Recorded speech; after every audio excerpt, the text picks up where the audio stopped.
My Ecuador journey begins in the middle of the night as I touch down in Quito, the capital city. I'm whisked to my hotel in a cab, and after 2 hours of sleep, I'm out on the road and I'm getting my first looks at the country in the daylight. In today's outing, we're chasing down two giants. First is the Andean Condor, the largest raptor in the world. And then the second is the largest hummingbird in the world, correctly named giant hummingbird.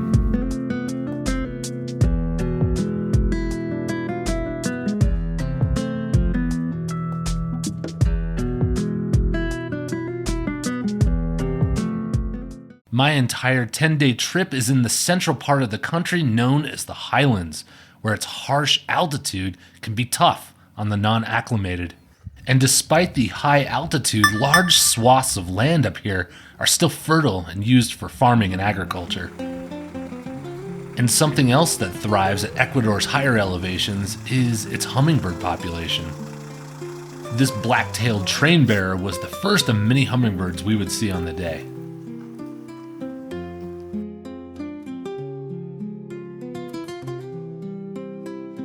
Also in abundance in the farming fields of the Highlands are these Andean gulls, and at this brief stop we saw about 70 of them.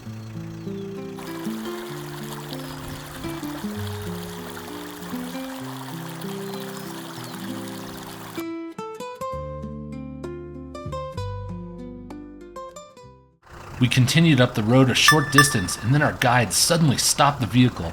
We noticed two large silhouettes flying over the peaks. It was unmistakable what they were. We were seeing our first condors of the day. We tracked their flight and noticed that they were all roosting on this cliffside, and there were more than just two. We counted at least 10. And then, seemingly out of nowhere, more would appear in the sky and would come and join the rest of the flock on the cliff.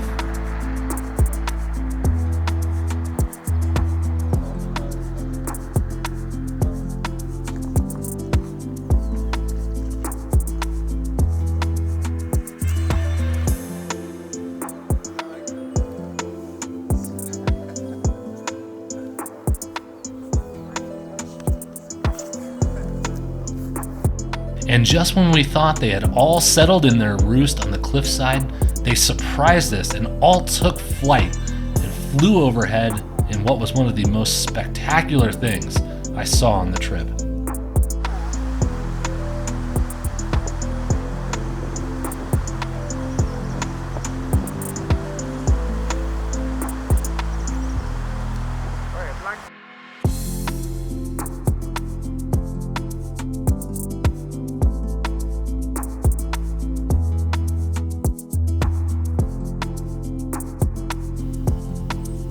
You're seeing 10% of the population of Ecuador right now. The condors got higher and higher as they circled overhead and eventually faded off into the distance as they moved their way west. We realized then that if we had shown up even 10 minutes later, we would have missed them completely.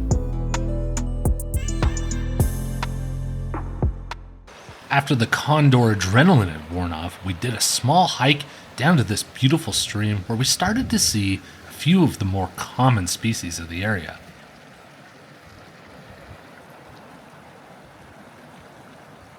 Which included this black flower piercer and then this brown-backed chat tyrant.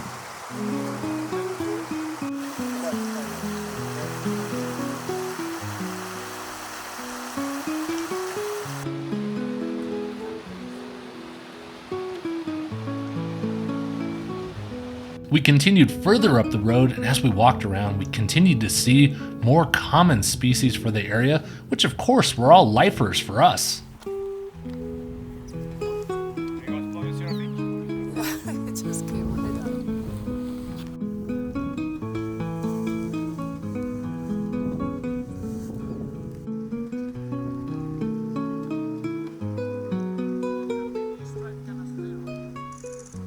Then our guide pointed our attention halfway up the hillside where an unknown raptor looked to be eating something that it had just caught.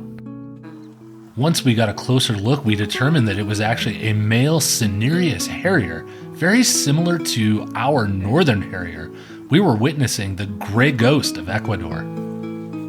The harrier wasn't very cooperative as we tried to get better angles to look at what it was eating, but it would always turn its back to us.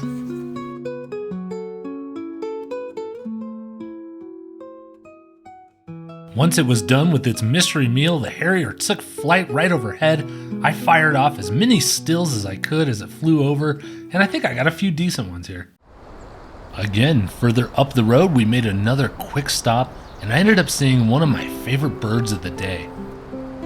These Andean ibises are special to see not only because they can only be found in a very specific part of Ecuador, which obviously we were in, but also because they are a declining species. In fact, eBird lists them as near threatened.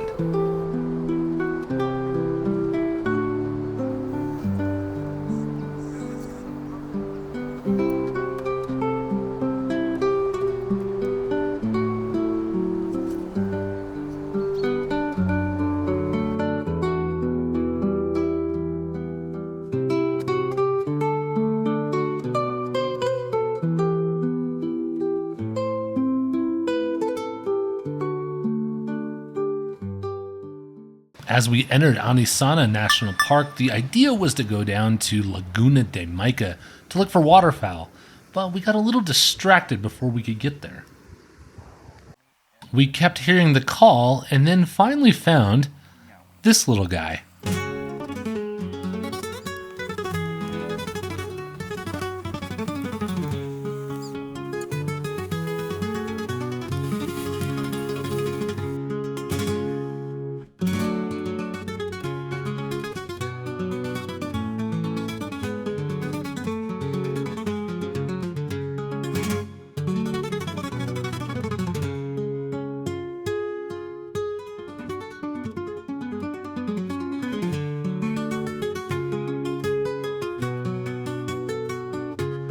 After giving our group a good look and us unanimously voting it cutest bird of the day, it dipped back into the forest and said, "See you later."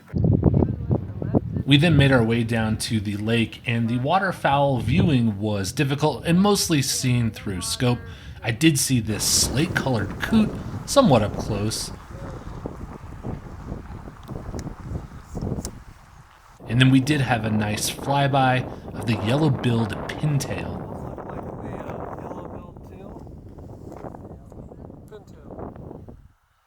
We then made our way back to the Condor Lodge where we had a reservation for lunch, and it was where we were hoping we were going to find our last target of the day, the giant hummingbird.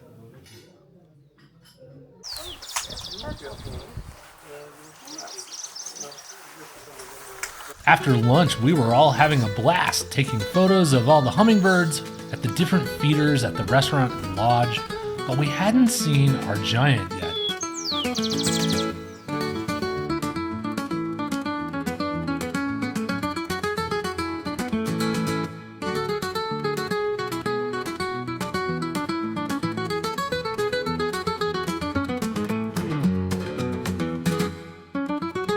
But then, our driver for the tour had noticed the giant hummingbird had been circling the premises.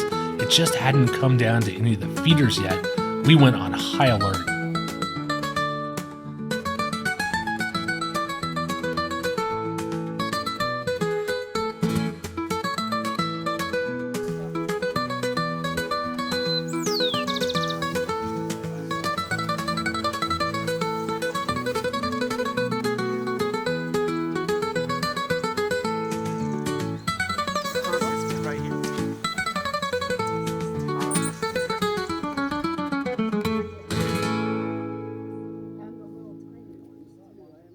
Quite a variety of hummingbirds. With still no appearance from our giant, we photographed this blue and yellow tanager in the parking lot as we were on our way out. But then, someone called out to look up on the telephone line. And there it was, in all of its silhouetted, awful-like glory, but fortunately, it flew down to one of the feeders. And for about 10 seconds, we all got the shots, and I got some video that we had been hoping for the whole day. It was the perfect way to end day number 1.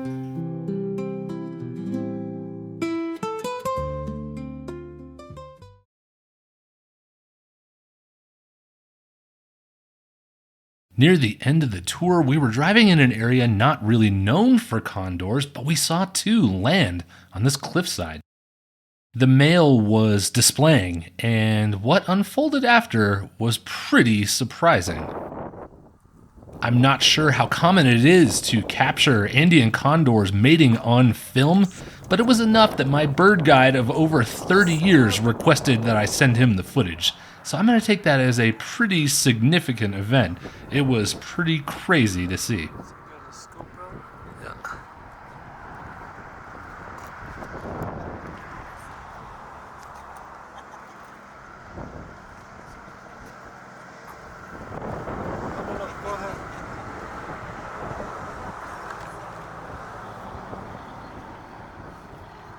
Ecotourism is so prominent in Ecuador that the hotels and lodges you stay at are bird sanctuaries themselves.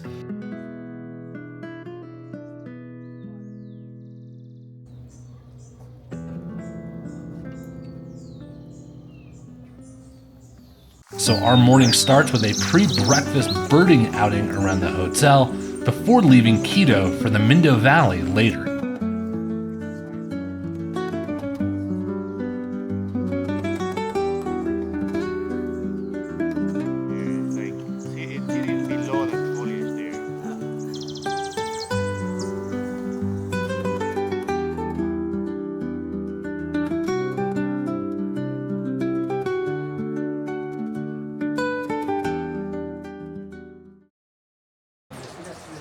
Ecuador has over 120 species of hummingbirds, and our first stop here at the Alambi Reserve should help us knock a bunch of them off our list. And this location proved pretty tricky to shoot. On one hand, there are hummingbirds everywhere, so it's almost like you couldn't miss. But at the same time, it became overwhelming to me and I didn't know where to focus. So my plan was to focus 50% on hummers that were on feeders, and then I was also trying to focus on hummers when they would perch in the trees close by. And sometimes the feeders were so loaded, it was hard to tell if there were different species among them, so I just did my best to try to move from feeder to feeder, tried to grab new species when I saw them.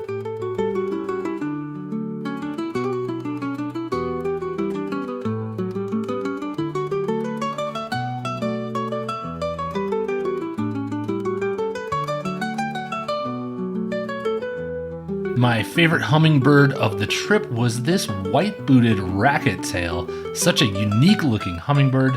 Obviously you can see why it's called white-booted, and I love that unique racket tail.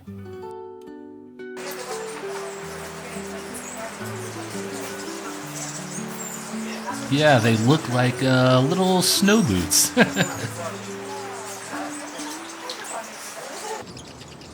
And of course, I couldn't resist the opportunity to literally get hands-on with them. When they landed on your hand, there was a weird sort of prickly feeling that kind of tickled, but it didn't hurt at all, and it was awesome.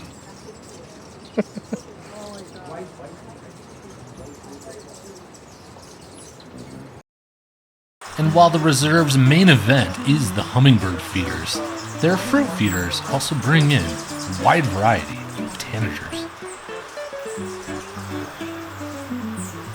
This stunning blue-necked tanager was the early frontrunner for me as my favorite tanager. What a beautiful bird.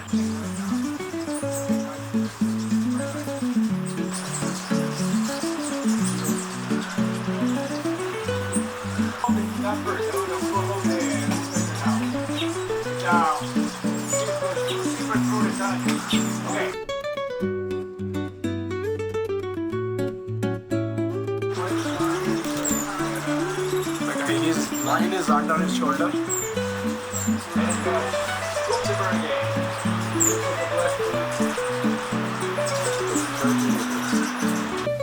After a furious session of shooting, our guide took us down to a river that was located behind the lodge because there was a chance that we could see a dipper.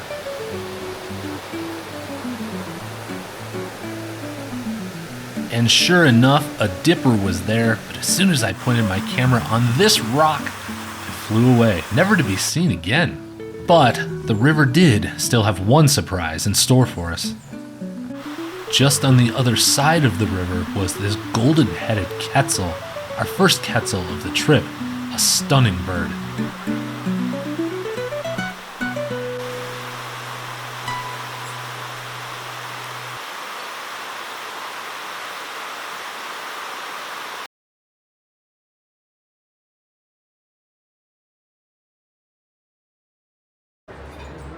We then made our way to our lunch reservation, which sat on this balcony overlooking the cloud forest.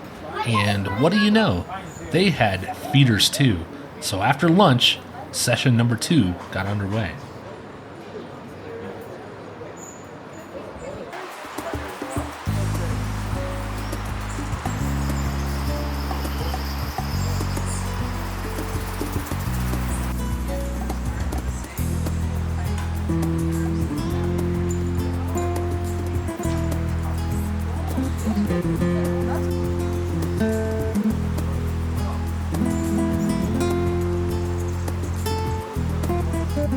And shooting here at these feeders was about as easy as it gets.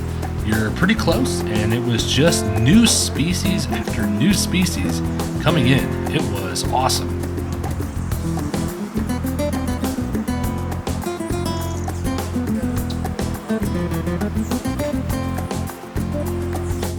And then someone called out a collared aracari off in the distance.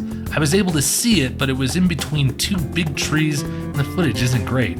I was hoping with some patience, maybe it would come into the fruit feeders.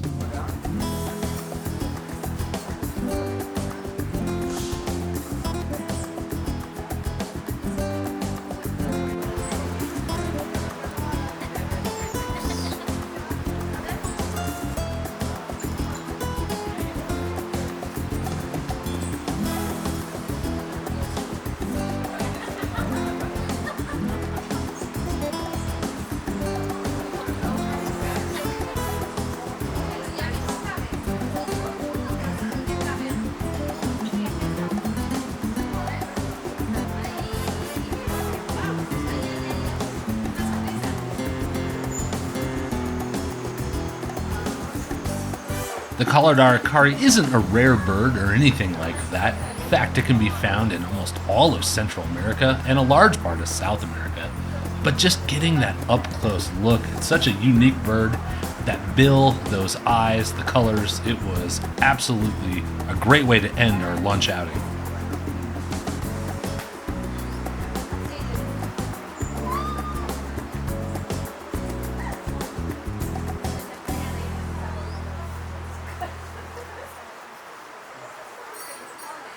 Remember how I said at the beginning of the video that some of the best birding spots are the hotels themselves?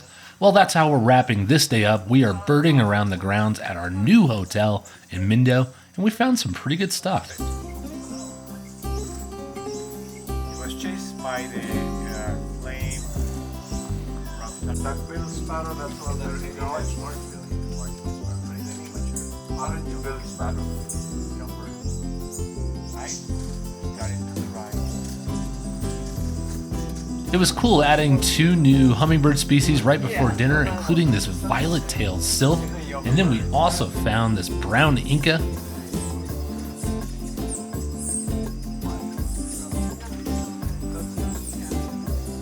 And then we also saw my favorite new named tanager, this glistening green tanager.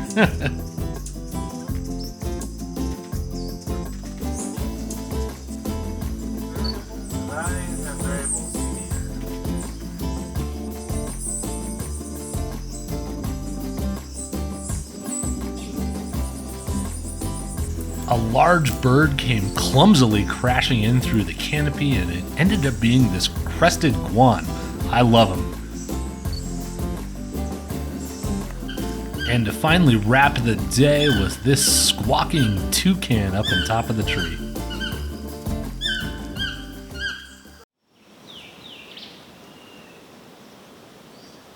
The Ecuadorian cloud forests are sort of hard to describe unless you've been there. It feels tropical and exotic, yet set at over 10,000 feet in elevation, I never saw a temperature higher than 72, and with a volcano set as a backdrop, to me, it's perfection. The mission today is to see birds that live high up in the canopy of this cloud forest, which can be tough to see from the ground. But fortunately today, we have a little bit of a hack up our sleeves.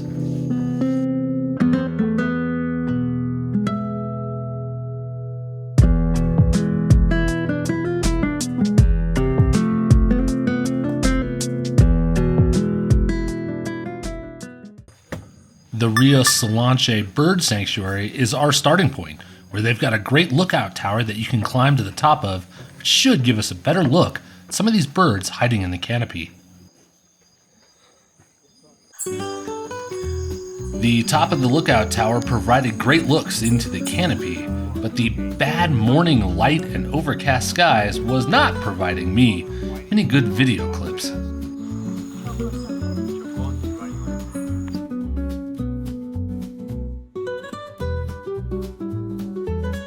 I decided to turn my focus back onto stills, and I'm glad that I did, because I made two of my favorite images of the trip of this black-faced Dacnus lurking back in the shadows.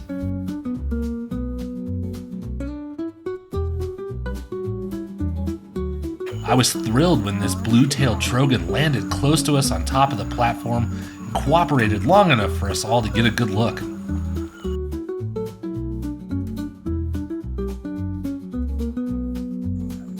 Back down on the ground, there was still plenty to see at Rio Silanche.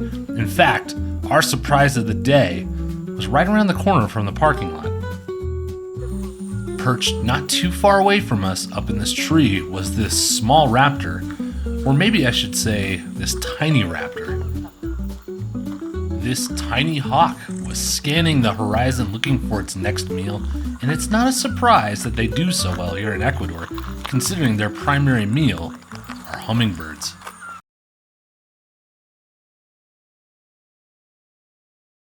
One Ecuadorian birding lesson that I learned pretty quick was with these yellow-throated toucans.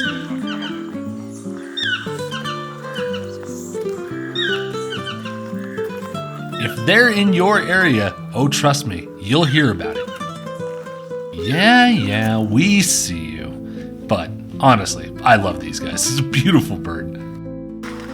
And anyone who follows the channel knows that the Ani always has a special place with us, and I was able to see the smooth build variant here.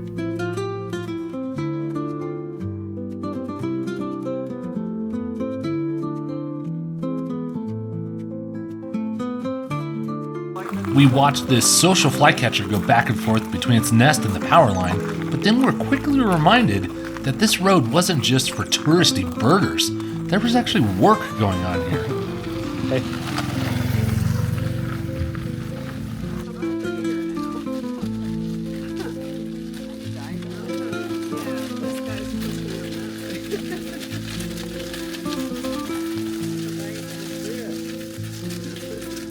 After the cows passed by, we weren't far behind them on our way back to the parking lot, but on the way, we saw another really cool raptor.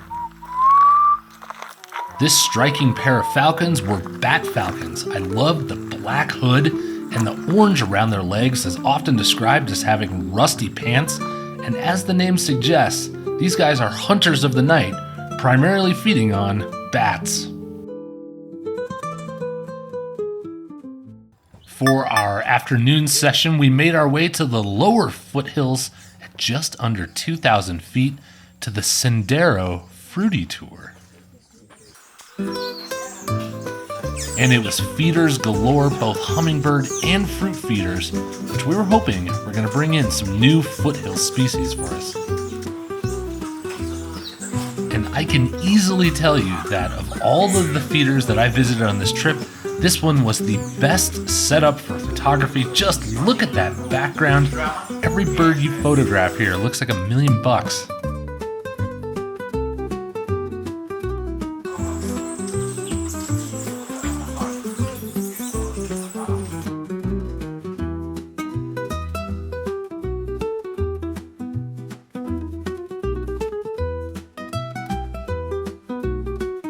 Our first new hummingbird species of the day was this black-throated mango, until he got bullied out of there.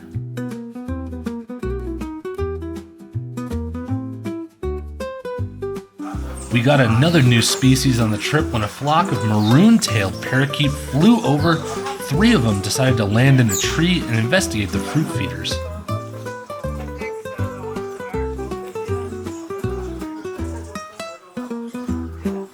Meanwhile, the action is still furious at the hummingbird feeders, where this group of rufous-tailed hummingbirds appeared to be feeding almost in sync.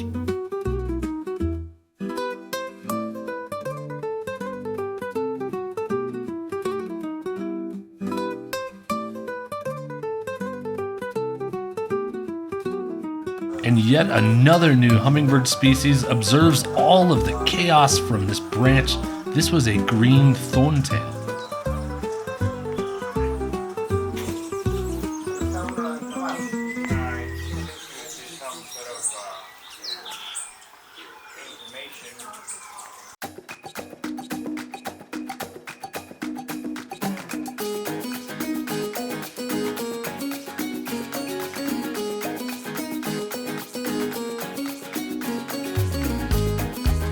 Our attention quickly went back over to the banana feeder because we all saw someone that looked a little bit familiar. And sure enough, far away from home was this Baltimore oriole.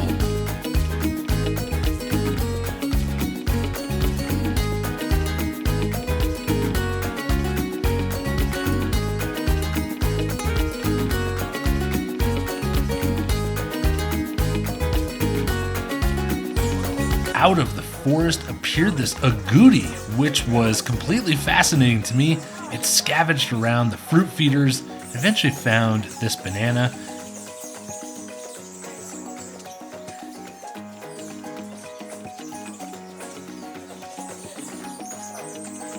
And I vowed that if I could have caught it, I would have brought it home as a pet.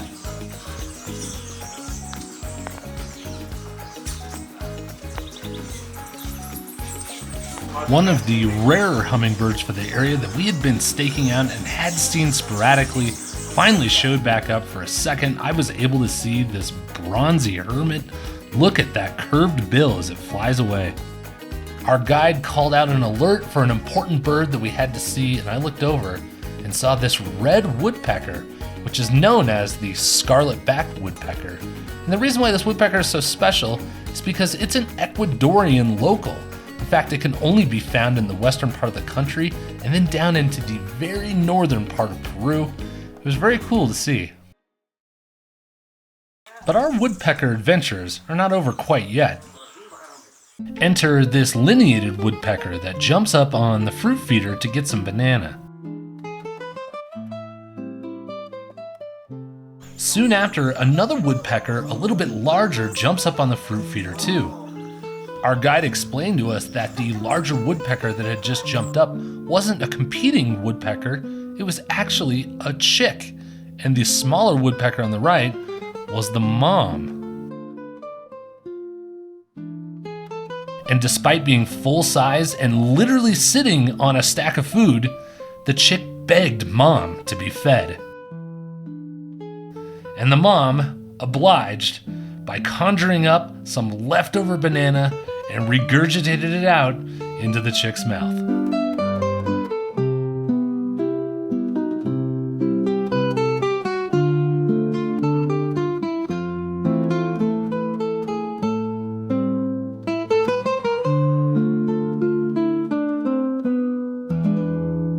As we wrapped up our afternoon session, I went into stills only mode and was able to get a few new species on the trip before we left. And we did have one last raptor encounter on the way out. We saw this laughing falcon off in the distance. It was a great way to end the day.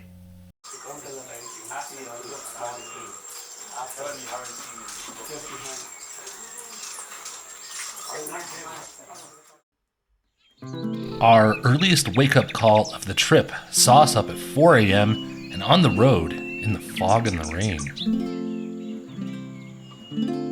We're driving over an hour and a half away, followed by one of our toughest hikes on the trip, an hour-long trudge through the mud with a river crossing.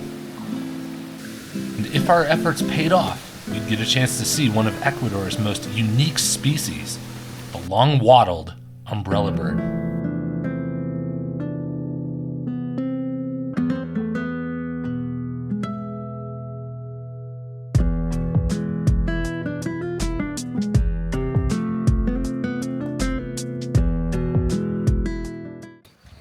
Our umbrella bird isn't at a reserve or a bird sanctuary. It's actually on private land.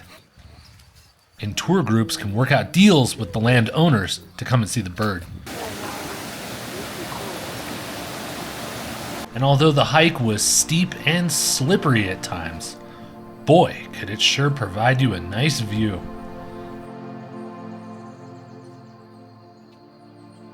We had reached the spot just in the nick of time because this bird doesn't stay very active after the sun comes up. By completely dumb luck, the first tree I looked up had our bird. And granted, it wasn't the best look at the bird, but it was a positive sign to see that they were still active that morning. But then we got a better look at another umbrella bird in a tree close by. It's not just the bizarre looks of the umbrella bird that makes seeing it so unique. This bird can only be found in a small part of the world, including Ecuador, and a really small portion of Colombia, and eBird lists this species as vulnerable.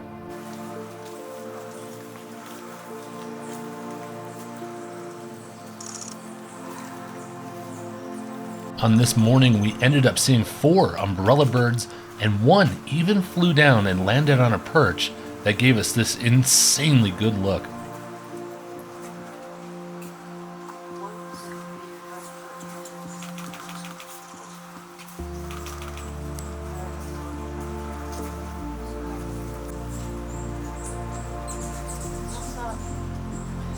Shortly after this clip and after the sun had come up just a little bit more, the bird flew off into the distance, ending the umbrella show for the day.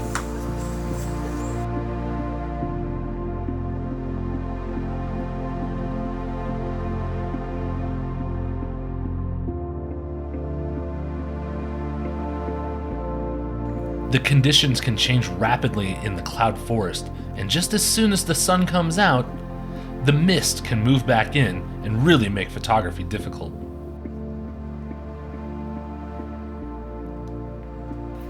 We made the treacherous hike back down to the car, and fortunately, these special rubber boots they gave us really came in handy for the muddy hike. As we were driving out, we came to realize that in Ecuador, a surprise can be around literally any corner. We had briefly stopped in the road to see this rose-faced parrot, and of course I was distracted by a tree full of anis when our driver noticed a different bird running down the road. We walked cautiously down the road to where it opened up to a small stream, and there it was, the mystery bird. It was this Sunbittern.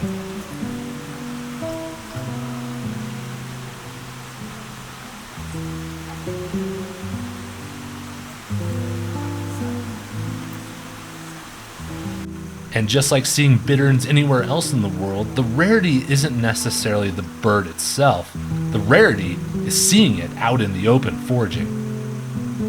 And although the umbrella bird earlier in the morning was the main event of the day, seeing this Sunbittern on the way home out in the open like this definitely made us feel like we got our fill of unique birds for the day.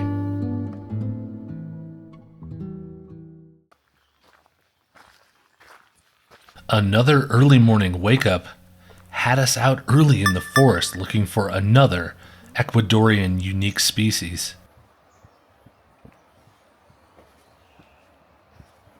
We're here for the Andean cock of the rock, and because of the low morning light and thick tree canopy, this is the toughest shoot of the trip.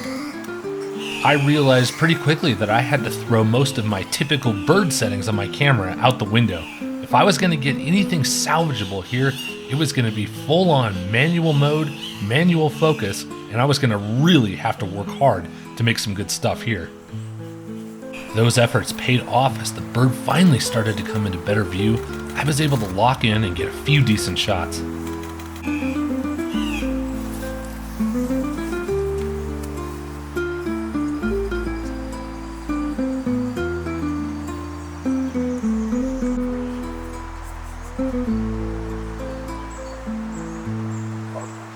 But sometimes, no matter what I did and how dialed in I was, they would always find that one branch to stand behind that was super annoying.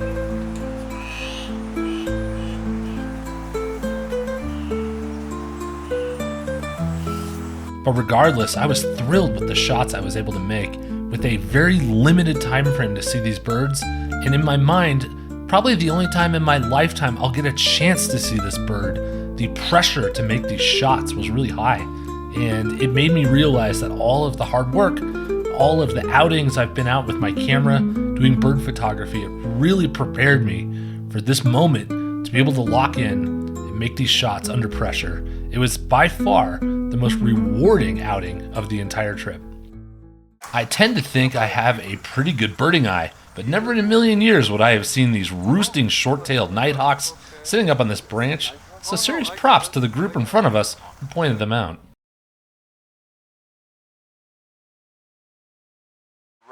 About 50 yards further down the road, we found another unique species in this lyre-tailed nightjar. Fortunately, we were able to get a little bit closer without disturbing it, and up close is where you can really see how unique this male was. If you can't tell right away, let me illustrate here. That long thing that goes behind it is actually its tail.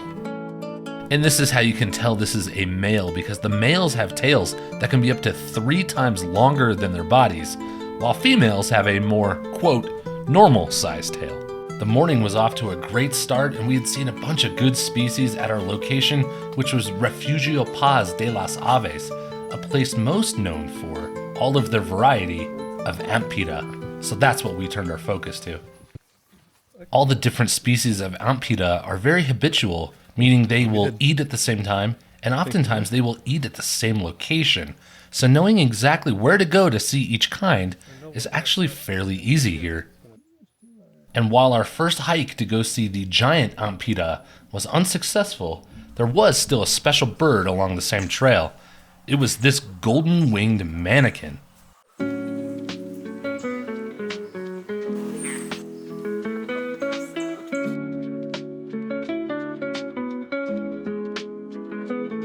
Where we were at the time, the conditions started to worsen as the fog and clouds rolled in, so one of the local guides suggested that we go lower on the trail where we had a chance to see a different Antpitta. And that suggestion paid off immediately as we saw our first Antpitta on the day, this yellow-breasted. Just as fast as the first one scampered off, a second one appeared and revealed to us that we were looking at a mated pair.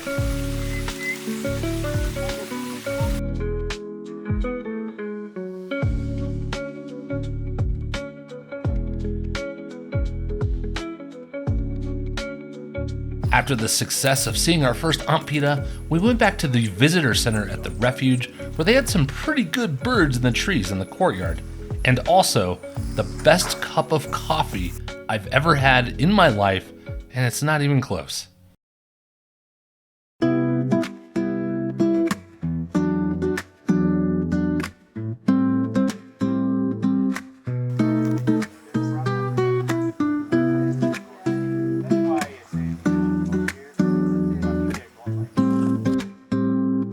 Unfortunately, my coffee break was cut short when one of the local guides radioed in that another Antpitta had been located, so we were back on the move.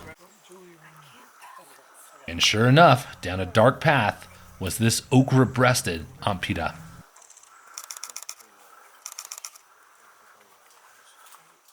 We're looking on the vine. Yep. Vine. Can you see the red light here on the tree trunk? No? There are two really big tree trunks.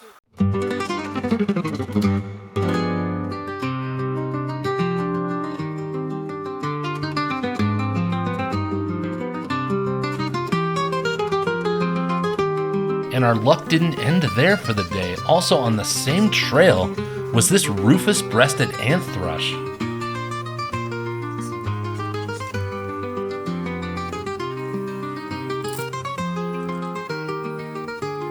It was pretty funny watching it walk like a chicken. More chatter came across the radio, and we couldn't believe it. Another Antpitta had been sighted down a different fork of the trail we were already on. And there it was. Back in the darkness was this chestnut-crowned Antpitta. It was so dark my camera couldn't even record video. I only managed to get a few decent stills. As we were leaving, one of the local guides pulled me aside and told me that the nickname of this Antpitta was Shakira because of the way it shakes its booty. And that's a line I bet you thought you'd never hear in an Ecuador birding video.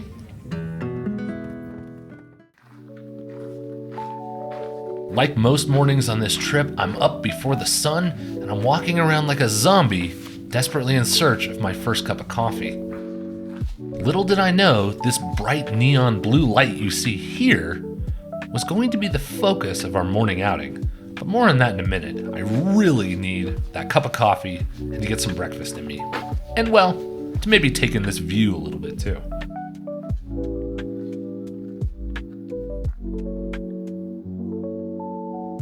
Even though we are birding this morning, the day is mostly a transit day to get into position for tomorrow, where we're out to see 3 of the most iconic species of the entire trip. But beautiful sunrises like this are about to go away, and the weather is going to make seeing these 3 almost impossible.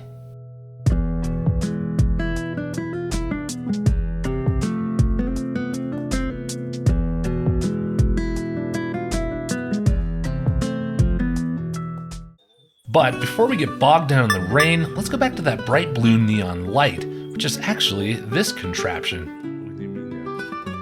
It's a moth trap, and that bright blue light stays on overnight, which brings in the moths, which then in turn brings in the birds for breakfast in the morning. And first to the feast are these turquoise jays.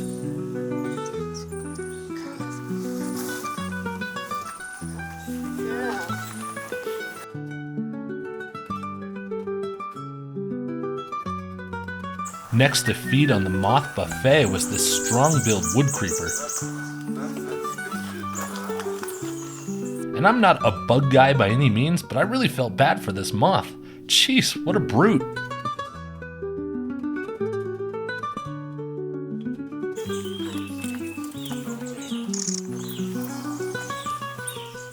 And as the morning went on, the moth trap attracted more and more species.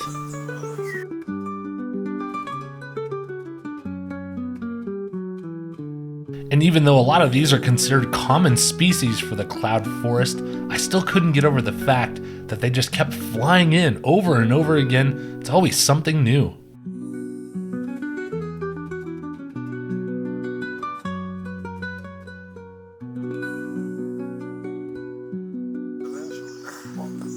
Even some of the heavy hitters showed up.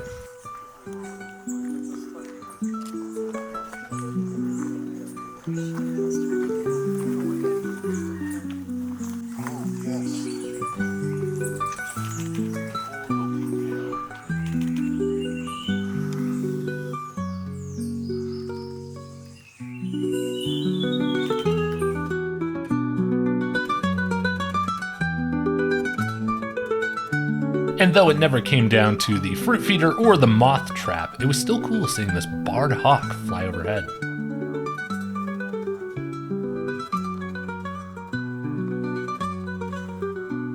But what did come down and land close to us was this bird. And you know it's a big deal when the guide gets excited about it. It is a white-faced numbird, and it is a rarity for it to show up in this part of the cloud forest. In fact, it ended up being the rarest bird we would see for the entire trip. The rest of the day was spent in transit as we left the Eastern Valley, went back through Quito, and ended up in the West Andes at the Guango Lodge, which would set the stage for the big 3 of tomorrow.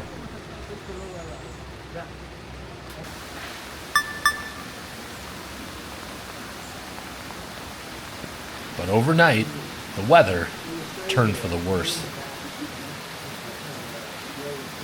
But fortunately, it's not all bad news. The lodge has a covered bird blind, so we went down there to see if anything was salvageable for the morning session. And just like yesterday, look who was first in. These turquoise jays are early risers. And what you're seeing there on the left with that white sheet is just like yesterday as well. It's a moth trap, and this mountain cacique wastes no time helping itself to some breakfast.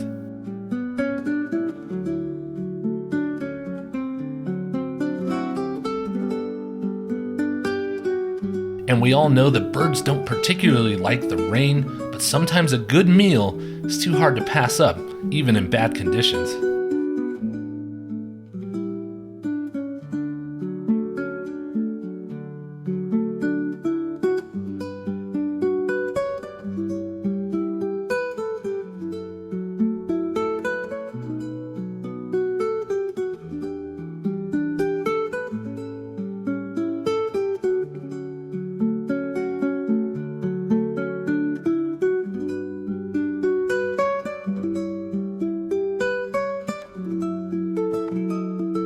And even though the birds didn't enjoy it, I was enjoying myself shooting this great slow-mo video. The way the light was, the rain was perfectly backlit, and I thought it made for some really good, moody photos.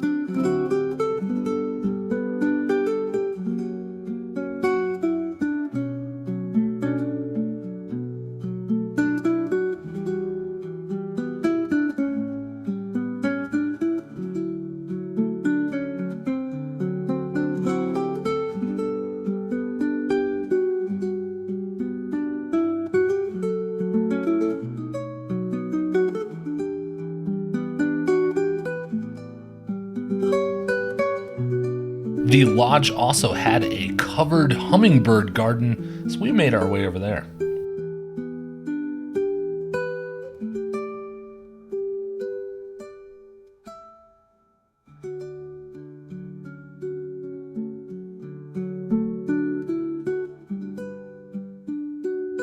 Our time here didn't last long though.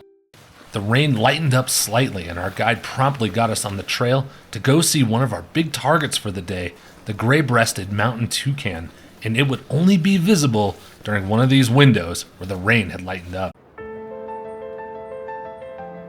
After a short hike, we reached the spot where the local guides tried to tempt the toucans in with some of their favorite snacks. And now the waiting game begins. In these horrible conditions, we wait and see if any of the toucans will fly in and take the bait. After 45 minutes, a local guide spots 4 of them up the side of the hill. I rush over and point my camera, but it's too late. They've already vanished back into the mist and rain. About 20 minutes later, though, we heard them very audibly close by, and then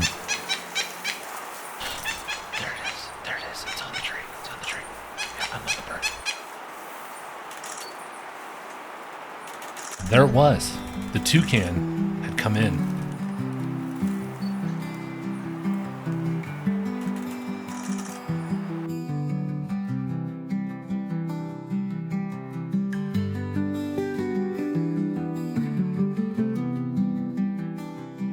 I loved the way that the toucan looked at us and acknowledged that we were there, but was also still really cautious, and you could tell the bird was skittish.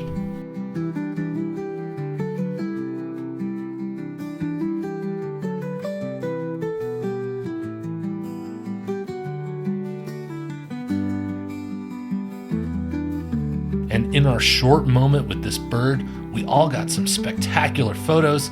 I got some good video clips, and eventually it flew and landed in a nearby tree before taking off into the distance, ending the show. It's a glorious bird.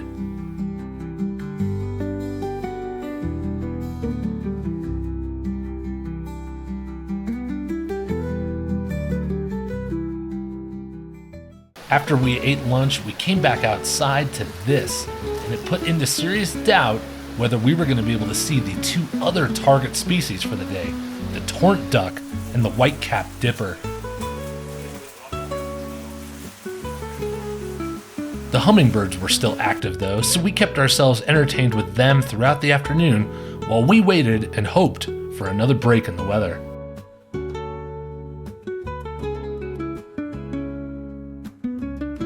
But as the afternoon went along, the weather never really improved. Our guide again made the tough call that if we wanted to see these last two birds, we were going to have to brave the elements and the horrible trails and just go for it in the weather. Oh boy, I didn't think I was on the storm chase vacation. We eventually made our way to the river where we were hoping to see our last two species. We walked cautiously as we looked for any openings that gave us a good view. And trust me when I say, you would not want to slip and go in the drink here. Whoa, I got you. Our guide suddenly called for us to look at the rapids. I pointed my camera in the area I thought he was talking about, but I didn't see anything at first. But then, this guy popped up.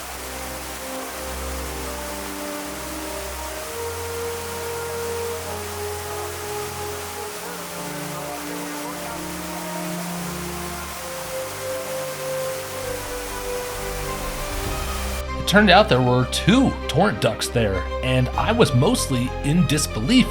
What were these guys doing here in these rapids in the horrible rain?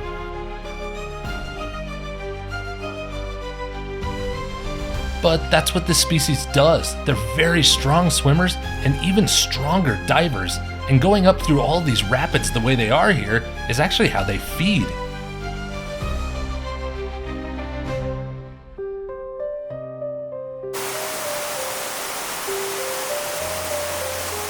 The pair kept moving upstream and then eventually would just plop themselves back into the raging rapids. It was so bizarre. We eventually got upstream of the ducks, and after I took these shots, something out of the corner of my eye caught my attention. I pointed my camera and took this.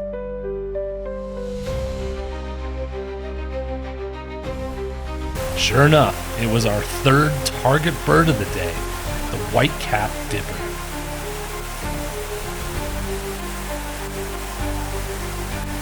I'm just like any other birder. I get all giddy when I see a dipper too, and seeing this one was particularly impressive because there's only two species of dippers in the entire continent of South America, this one sticking to these high-flowing rivers in the Andes.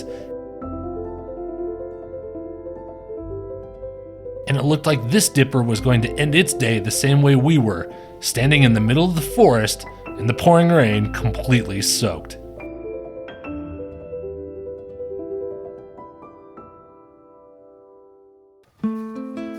Admittedly, there's some mixed emotions on this morning's birding outing. On one hand, I'm pretty excited because we're going to see a species I've really been looking forward to. But on the other hand, this is my last full day of the tour. So I try to focus on the positive side, which is all of the incredible views that we're going to see at our locations today, and also the chance this morning to see one of my most anticipated species, the sword-billed hummingbird.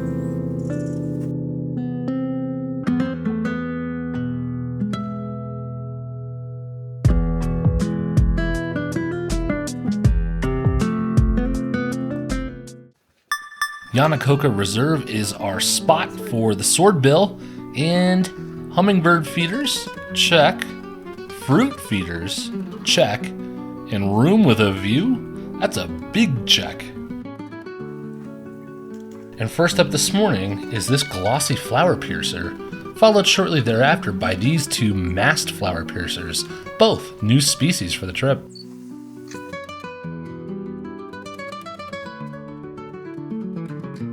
And let's go ahead and throw in two new tanager species as well.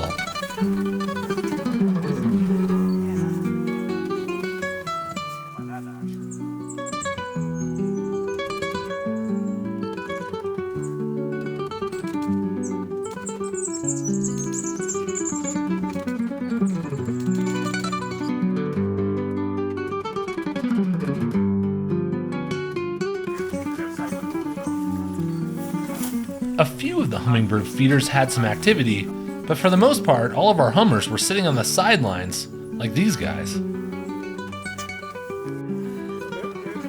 And And the reason why is because we had a bit of a schoolyard bully on our hands.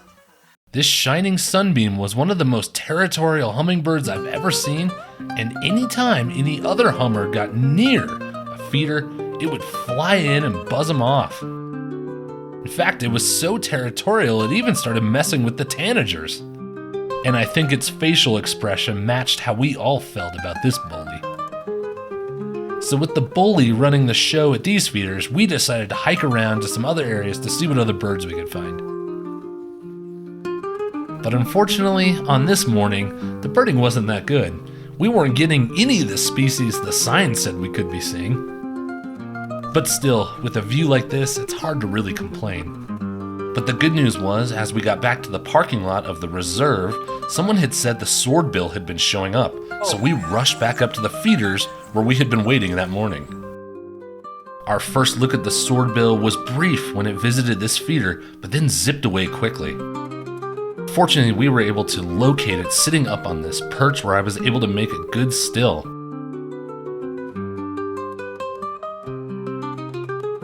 Not surprising to know, but this bird does have the longest bill in relation to its body size of any other bird in the world. And although the swordbill never returned again to the feeder, we all left this location happy that we were able to mark it off the checklist for this trip.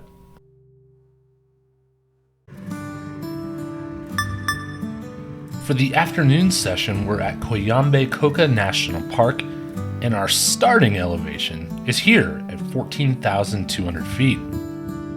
And I emphasize that this is the starting point. Yes, the entrance is at 14,200 feet. We're going up a little bit higher. And we top out up here at 15,600 feet at an area simply known as Antennas.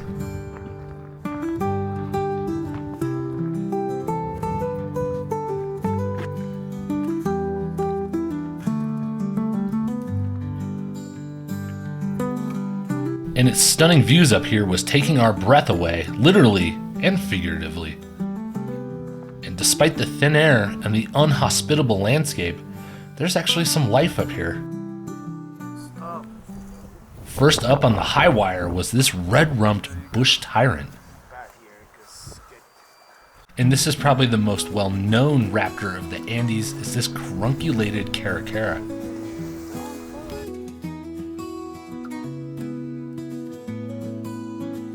And then we spotted what might be the surprise species of the day, and you may recognize this from one of the previous episodes, but it was this tawny Antpitta. Yeah, he just popped out.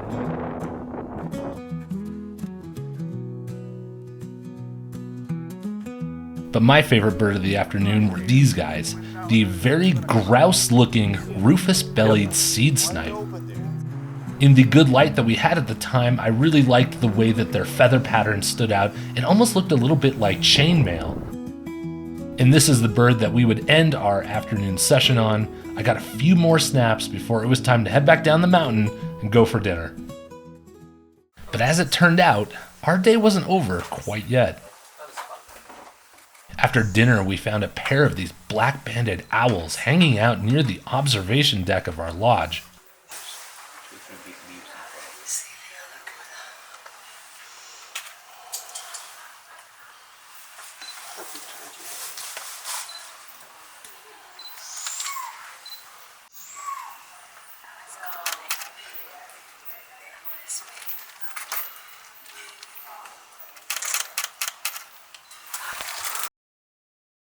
I'm up early again, and this is my last session before we head back into Quito and I hop on a plane back home.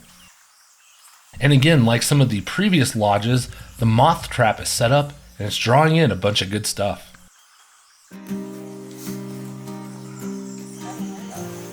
And the morning also had some warblers around, and they were species that you can sometimes see back here at home.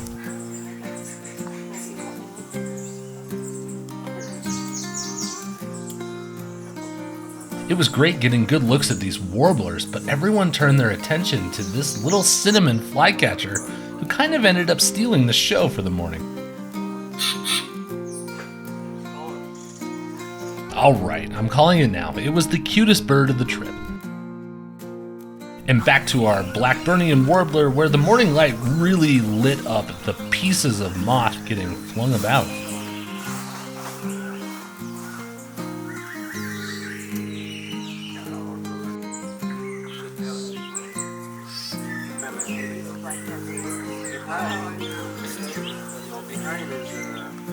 For a second, I thought this Inca jay was eyeing me up, but actually it was going for a moth in midair, and it just missed here.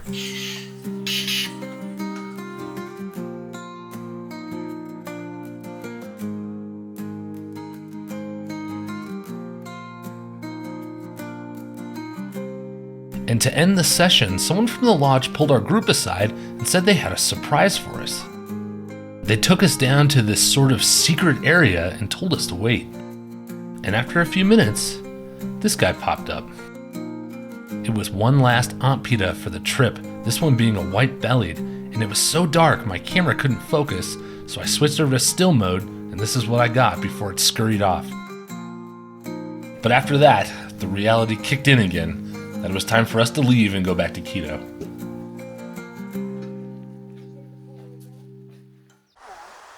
It seemed just like yesterday when I saw this Andean condor flying over my head, and I thought to myself, well, it's going to be hard to top this. Little did I know that all 10 days were going to have hard to top this kind of moments. I hadn't traveled internationally in a very long time, especially out on my own. Making a trip like this is a very good, humbling reminder that there's a big world out there, and I'm not talking about just the birds. Overall, I was so impressed with Ecuador. It's a beautiful country with amazing landscapes and, of course, awesome birds, but the country's also gritty, and it's got character, and I feel like it has a solid identity, and I thoroughly enjoyed my time there, even though I only saw such a small part. And of course, what also made this trip so successful was our incredible guide. His name is Lelis Navarrete, and well, he literally wrote the book on Ecuador birding. Yeah, so my name is Lelis Navarrete, and I've been birding for 32 years. Dang. So why should people come to Ecuador, this beautiful country, to go birding? Yeah, well, that's actually an easier question than my name, because Ecuador is one of the most diverse countries in the world.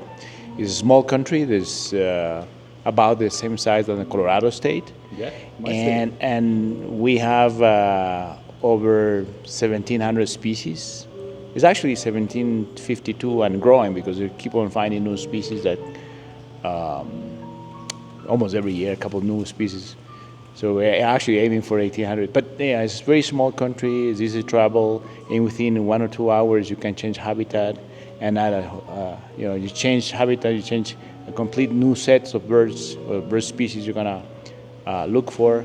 And so it's easy to travel, small country. We have been in the tourism industry for 50, 60 years, so there's nice hotels, lodges, resorts to stay, all, great food. So easy travel, good road system, second the great good food. Nothing beat us. Yeah. Okay, one bonus question, and it's really easy. You can just say yes or no. As a group, did we annoy you? Did we do good? No, it was a fun group. I mean, we always had a good laugh on almost everything that happened. I felt like we saw a lot of good stuff, including the bits of rain we had. Yeah, so cool. Well, thank you again so much for guiding us and sharing all of your knowledge and everything for the trip. So thank you so much. No, thanks for you to come in. Yeah, it was awesome. So cool. All right, thanks. Yeah, great.